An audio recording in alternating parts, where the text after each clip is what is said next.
കഴിഞ്ഞ 10 വർഷത്തിനിടെ തിയേറ്റർ റിലീസായി ഫുൾ പോസിറ്റീവ് കിട്ടിയൊരു സൂര്യ ചിത്രം ഇല്ലെന്ന് തന്നെ പറയാം.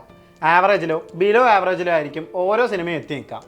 അവസാനമായി കഴിഞ്ഞ വർഷം എത്തിയ റെട്രോയ്ക്ക് പോലും ലഭിച്ചത് മിക്സഡ് റിവ്യൂസ് ആണ്. വമ്പൻ ഹൈപ്പിലെത്തിയ കങ്കുവയുടെ സ്ഥിതിയാകട്ടെ അതിലും പരിതാപകരം. നടിപ്പിൻ നായകന്റെ കാലം കഴിഞ്ഞു പോയെന്ന തുടരെയുള്ള വിമർശനങ്ങളായിരുന്നു ഓരോ വട്ടവും സൂര്യ നേരിട്ടത്. ബോക്സ് ഓഫീസ് പരാജയങ്ങൾ സ്ഥിരമായപ്പോഴും ആ അഭിനയ മികവിൽ സംശയം പ്രകടിപ്പിക്കാൻ ആർക്കും ആകുമായിരുന്നില്ല. റെട്രോയുടെ കോർ തന്നെ സൂര്യയുടെ ഇൻറ്റൻസ് പെർഫോമൻസിൽ വേരൂന്നിയതാണ്. പക്ഷേ കാർത്തിക് സുബ്രാജിനോടൊപ്പം എത്തിയപ്പോഴും ബോക്സ് ഓഫീസിൽ കാര്യമായ നേട്ടമുണ്ടാക്കാൻ സൂര്യക്കായില്ല. ഒരു കാലത്ത് വിജയ്ക്ക് മുകളിൽ പ്ലേസ് ചെയ്ത സ്റ്റാർഡമാണ് സൂര്യയുടേത്. 2008 മുതൽ 2013 വരെയുള്ള കാലഘട്ടം സൂര്യയുടെ പീക്കായിരുന്നു. 2009 അയൻ അക്കാലം അത്രയുമുള്ള പല വിജയ ചിത്രങ്ങളുടെയും കളക്ഷനെ ബീറ്റ് ചെയ്തു. കേരളത്തിലും ആന്ധ്രയിലുമെല്ലാം സൂര്യക്കുണ്ടായിരുന്ന മാർക്കറ്റിന്റെ ഫലമായി കോളിവുഡിലെ സെക്കൻഡ് ഹയസ്റ്റ് പെയ്ഡ് ആക്ടറായി വരെ സൂര്യ മാറി. വാരണമായിരത്തിൽ തുടങ്ങിയ ഹിറ്റ് സ്ട്രീക്ക് സിംഗം 2 വരെ നീണ്ടു. പിന്നീട് അങ്ങോട്ട് പല പരീക്ഷണ ചിത്രങ്ങളിൽ കരിയർ തുടർന്ന സൂര്യയ്ക്ക് ഒന്നൊന്നായി പിഴച്ചു തുടങ്ങി. പല സിനിമയ്ക്കും പോസിറ്റീവ് വേർഡ് ഓഫ് മൗത്ത് കിട്ടിയപ്പോഴും അവയ്ക്ക് ബോക്സ് ഓഫീസിൽ കാര്യമായ ചലനമുണ്ടാക്കാനായില്ല. ഇന്ന് വിജയ് സിനിമകൾ നേടുന്നതിന്റെ പകുതി കളക്ഷൻ പോലും നേടാനാകാത്ത സാഹചര്യമാണ് സൂര്യ സിനിമകൾക്ക്. പക്ഷേ ഇതെല്ലാം പഴങ്കഥ. ഇനി വരാനിരിക്കുന്ന സൂര്യ സിനിമകളെല്ലാം പ്രോമിസിംഗ് ആണ്.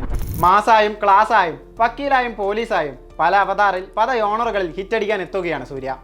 കഴിഞ്ഞ ദിവസമാണ് വെങ്കി അറ്റ്ലൂരി സൂര്യ ചിത്രത്തിന്റെ ടൈറ്റിൽ പുറത്തു വന്നത്, Vishwanath and sons.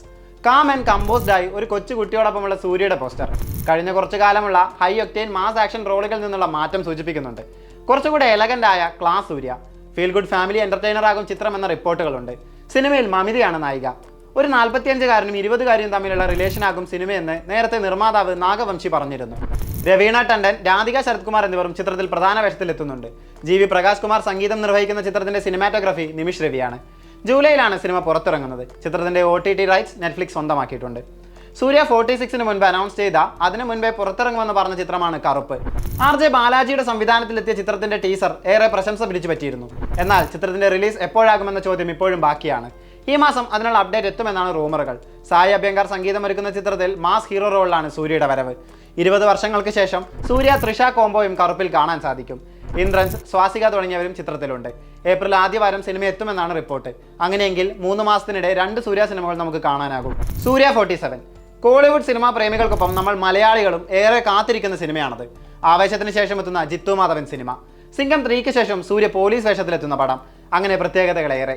Shooting പുരോഗമിക്കുന്ന cinema ഒരു പക്കാ തമിഴ് പടമായിരിക്കുമെന്നാണ് സംവിധായകൻ പറയുന്നത്. ചിത്രത്തിന്റെ ചില ഭാഗങ്ങൾ കേരളത്തിൽ ഷൂട്ട് ചെയ്തിരുന്നു.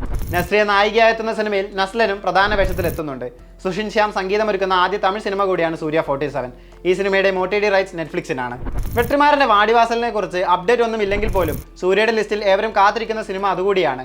ഡിഫറൻറ്റ് യോണറുകളിലുള്ള സിനിമകളിലൂടെ പണ്ടത്തെ ഹിറ്റുകളുടെ സ്ട്രീക്ക് സൂര്യക്ക് പുനരാരംഭിക്കാനാകുമെന്ന് പ്രതീക്ഷിക്കാം. ഫ്രഷ്നെസ് ഫീൽ ചെയ്യുന്ന ലുക്കുകളാണ് ഓരോ സിനിമയിലും. ആ ഫ്രഷ്നെസ് ബോക്സ് ഓഫീസിലും സൂര്യയ്ക്ക് ഒരു റിഫ്രഷിംഗ് സ്റ്റാർട്ട് നൽകട്ടെ.